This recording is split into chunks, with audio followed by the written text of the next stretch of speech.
বহরমপুর লোকসভা কেন্দ্রের প্রাক্তন সাংসদ প্রমথেশ মুখার্জির স্মরণ সভা গত 7 জুলাই সোমবার 2025 কলকাতার একটি বেসরকারি হাসপাতালে শ্বাসকষ্টজনিত রোগে আক্রান্ত হয়ে প্রয়াত হন তিনি।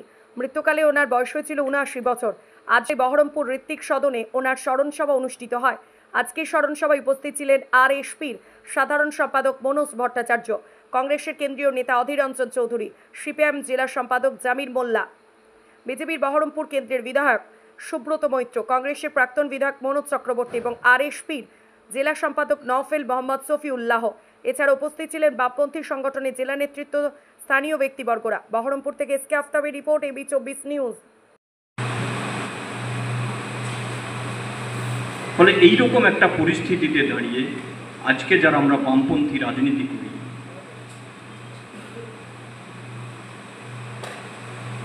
আজকে যে রাজনীতি দেখছি, রাজনীতির নেতা মানে বড় গাড়ি বাড়ি ইত্যাদি থাকতে হবে, সেটা কখনো ভাবতেন না কমরেড প্রমথেশ মুখার্জির মতো লোকেরা। আরো বেশি আমাদের এই সময় বামপন্থী রাজনীতি আরো বেশি প্রসারিত করতে হবে। তার সাথে কেন্দ্রের যে বিজেপি সরকার, একটা নয়া ফ্যাসিবাদী সরকার, শুধু কি ভোট না দেওয়ার অধিকার, পার্লামেন্টে কথা না বলতে দেওয়ার জন্য যা যা করার দরকার তার জন্য সাসপেন্ড করে দাও। এই নয়া ফ্যাসিবাদী সরকারের যে স্বরূপ তা আজকে দেখা যাচ্ছে। ফলে এই গণতান্ত্রিক যে অধিকার, সেই অধিকারকে তারা কেড়ে নিতে চাইছে। আমি ব্যাখ্যায় যাব না। এসআইআর নিয়ে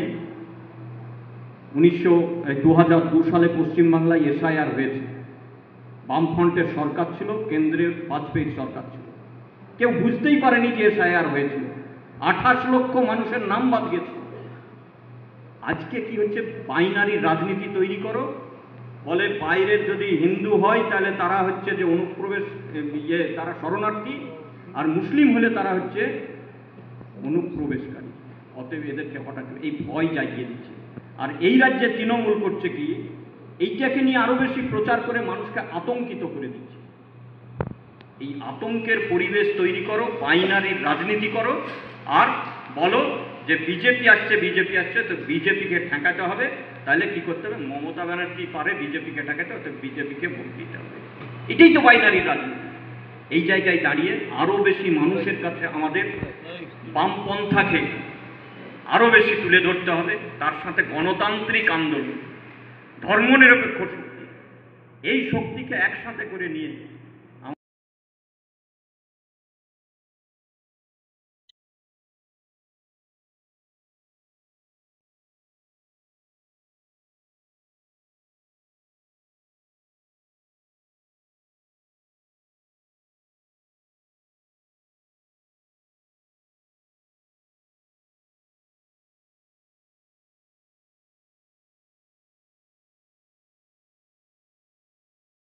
জানিয়ে আমার কথা শেষ করছি। ইনকলাব জিন্দাবাদ, বামফ্রন্ট জিন্দাবাদ। এসে আমরা পৌঁছেছি। কমরেড প্রমথেশ মুখার্জি শুধু আমাদের কাছে আমাদের দলের নেতা ছিলেন না, উনি শিক্ষক আন্দোলনের মানুষ। এই জেলার বিশিষ্ট শিক্ষাবিদদের সঙ্গে ওনার শিক্ষার আদান প্রদানের মধ্য দিয়ে তার সম্পর্ক। এখানে অনেক বিদগ্ধ মানুষ উপস্থিত হয়েছেন, তাদের অনেকের কাছ থেকে যদি আমরা স্মৃতিচারণ শুনতে পারতাম আমাদের ভালো লাগতো। আমাদের দলের পক্ষ থেকে তাদের প্রত্যেকের কাছে আমরা বিনম্রভাবে আমরা ক্ষমা চেয়ে নিচ্ছি। তাদের প্রত্যেককে হয়তো আমরা বলবার সুযোগ করে দিতে পারিনি। আগামী দিনে প্রমথেশ বাবু রাজনীতির জীবনের, সংগ্রামের জীবন নিয়ে আমরা কোনো আলোচনা সভার মধ্য দিয়ে আপনাদেরকে ডাকবো, তাদের আপনাদের আলোচনার শুনবো। আমাদের মধ্যে উপস্থিত হয়েছেন আমাদের পার্টির সর্বভারতীয় সম্পাদক কমরেড মনোজ ভট্টাচার্য। কমরেড মনোজ ভট্টাচার্য বলবেন এবং তারপরেই আমরা আমাদের আন্তর্জাতিক সঙ্গীতের মধ্য দিয়েই এই স্মৃতিচারণ সভার সমাপ্তি ঘোষণা করব। আনন্দ সংবাদ, শুভ সংবাদ, অনুষ্ঠান বাড়ির সংবাদ, ঐকতান বানকুইট, আমতলা বেলডাঙ্গা বাসস্ট্যান্ড, নওদা, মুর্শিদাবাদ।